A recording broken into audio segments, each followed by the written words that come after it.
Sir, एक चीज़ जैसे मुझे ऐसा लगता है कि जेल आदमी इसलिए भी डरता है कि जेल में उसके साथ कुछ हो जाएगा। एक मतलब सज़ा से ज़्यादा इस बात का डर होता है कि कोई उसको कुछ कर देगा। क्या इस तरह की घटनाएँ कैसे होती हैं जेल के अंदर? मेरा कहने का मतलब है कि कोई यंग लड़का गया, मैं समझ गया। मैं आप देखें समझ क्या गए ना होता सर? है, हाँ, क्या होता है कि जो जेलर है, उसकी पहली ड्यूटी ये होती है, safe and secure custody of the prisoner. जो भी प्रिजनर जेल में है, उसके ऊपर कोई अटैक वगैरह ना हो, कोई एक्सटॉर्शन ना हो, सेफ कस्टडी। और दूसरा सिक्योर कस्टडी कि वो जेल से भागे ना, या उसको भगाने के लिए बाहर से कोई अटैक ना हो जेल के ऊपर। सबसे पहली ड्यूटी ये होती है। दूसरी ड्यूटी होती है रिफॉर्मेशन, रिहेबिलिटेशन और री इंटीग्रेशन इनटू द सोसाइटी। मतलब दूसरी होगी रिफॉर्मेटिव ड्यूटी। तीसरी ड्यूटी होती है, उसको आपने छोड़ने के बाद जो है, आपने उसका एक एडिक्वेट अरेंजमेंट करना है, ताकि जो है वो सोसाइटी में अपने आप को एडजस्ट कर सके। उसके लिए आपका सोसाइटी का सहयोग मिलना बड़ा जरूरी होता है। तो जो सेफ एंड सिक्योर कस्टडी है, उसमें जो फर्स्ट टाइम ऑफेंडर होता है वो तो डरता है। उसने क्योंकि पढ़ा होता है अखबारों में या जो और जगह दिखता कि है, अटैक हुआ या एक्सटॉर्शन हुआ, सोडोमाइज़्ड कर दिया गया। सोडोमाइज कर दिया, तो वो तो डरता है, जो फर्स्ट टाइम ऑफेंडर होता है। जो पहले एक बार आ चुका है या रिपीटेडली जो आ रहा है, खासकर गैंगस्टर हैं, टेररिस्ट हैं, है ना, किडनैपर है, दूसरे लोग हैं, तो ये लोग जो है हैबिचुअल जो है, इन लोगों के लिए जेल दूसरा घर होती है। तो ये लोग तो जब भी जेल में आते हैं, उतना इनका स्टेटस अपनी सोसाइटी में बढ़ जाता है।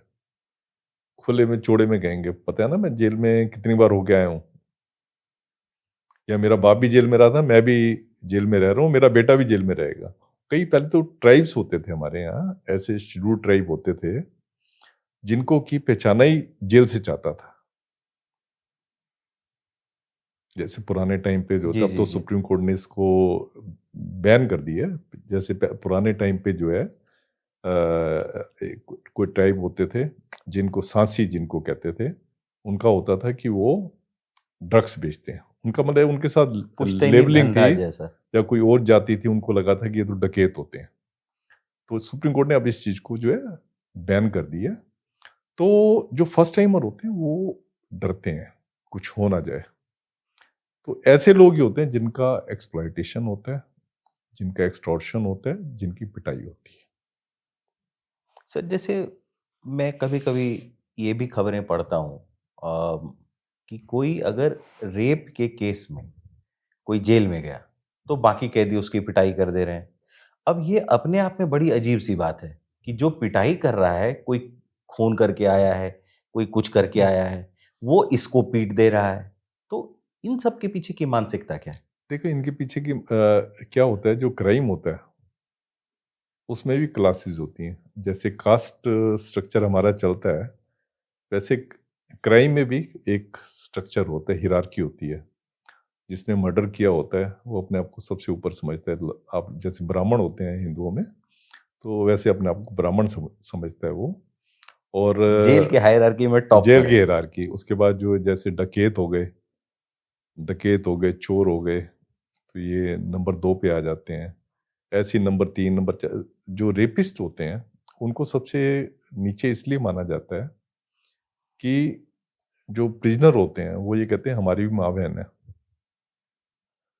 है ना, तो हमारी माँ बहन के साथ कोई ऐसे करता तो हम ऐसे देख लेते। तो इसलिए इनकी पिटाई होती है। हालांकि ये कोई रूल्स वगैरह में कोई सैंक्शन नहीं है इसकी, पर फिर भी जो कई बार इनकी पिटाई हो जाती है, जो कि गलत है। मैं ये कह रहा हूँ ये गलत है, क्योंकि सेफ एंड सिक्योर कस्टडी जो है जेलर का सबसे पहला धर्म है।